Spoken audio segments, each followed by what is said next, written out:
All right, so I am headed to a client this morning. I just have one client, then I'm going to head up and take my dogs for a hike. So they're actually with me. If you can see Sue's head back there, he's back there somewhere. And then I got Minnie and her travel bag up here.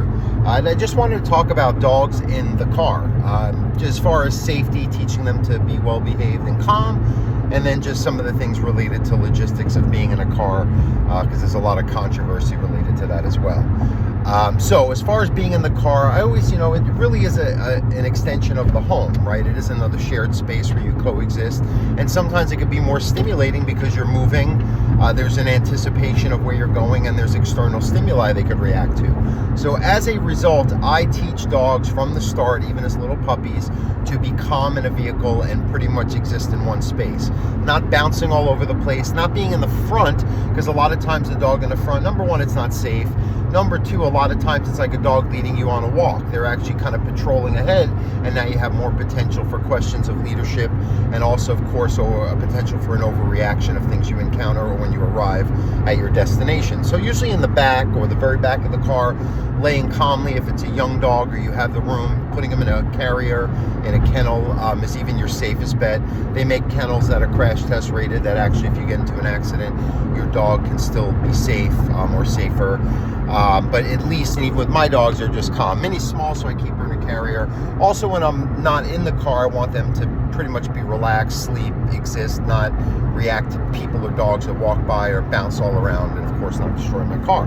So that's another reason why you should teach your dog to be in a place or in just a kennel in the vehicle. And if you practice, you're going to have to practice while your car is parked in the driveway. You're going to have to practice while one person drives, one person handles the dog. You're going to have to stop sometimes to deal with your dog and teach them there is a constant of listening in this environment, despite the fact that you might be distracted and preoccupied with driving. You can still keep it. And I wouldn't just start teaching them to listen like that first time you're on the freeway. I would actually practice, again, starting from the home, getting place training, communication level that the dog is receptive to your command and respects your intervention and is calm in a checking in, not an independent state of mind in all fronts of life. And then it'll carry over to the car. So anyway, so then the other point I wanted to make is about, and everyone goes nuts about the dogs in the hot car, or the dog's lonely or thinks you abandoned it.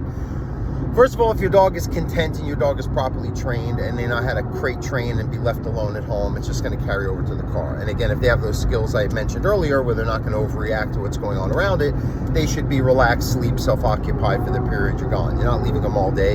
It might be an hour at best, if that. Usually it's just a trip to the store anyway.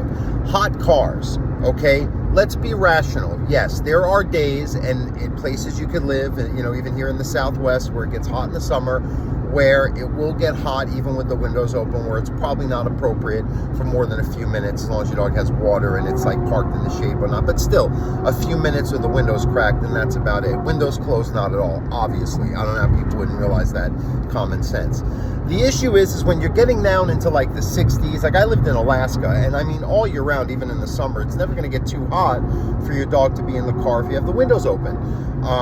And people there would say shit. In California, people live for virtue signaling, so you can expect it here. It's 50 degrees. I'm looking at my temperature gauge. 50 degrees outside. It'll be maybe in the 60s by the time I'm done with my session. My dog's going to be parked in the shade safely in front of my client's home or their driveway so I can see them. And the windows are going to be cracked. But if some idiot person from California saw that, there is a good chance even in these conditions they would say something or worse, right? That's just how people are. That's on them. The reality is dogs are okay in a car if the climate is controlled. And now they have like the Teslas where they have dog mode. They have temperature sensors for people that travel with their dogs, or people that van lifers, or people that are show dog handlers and the dogs are in the vehicles all the time. They have, independent air conditioning units like you'd have for an RV. And then they have temperature sensors that'll ring your phone or alarm when something fails so that your dog, everything's going to be fine. But even then, I've seen people post online, and people I know in the community will catch crap from people, who think that they're the next messiah for animals, and they want it because they've got nothing going on in their lives, and they've certainly done nothing to help animals in the real world. This is their chance to shine. So anyway, be rational, be safe, be conscious, have common sense, and your dog will be fine, right? That's just reality. My dog, Sue, he's going to keep my car from anything happening to it, because no one will mess with it, because if he does sense someone is trying to do something unscrupulous, he will go into defense mode, and that's what he's trained to do. Otherwise, he's calm, chill, cool, collected. But anyway, there's benefits having a dog in the car too. Okay, I'm sure I'll have videos later of my dogs in the woods.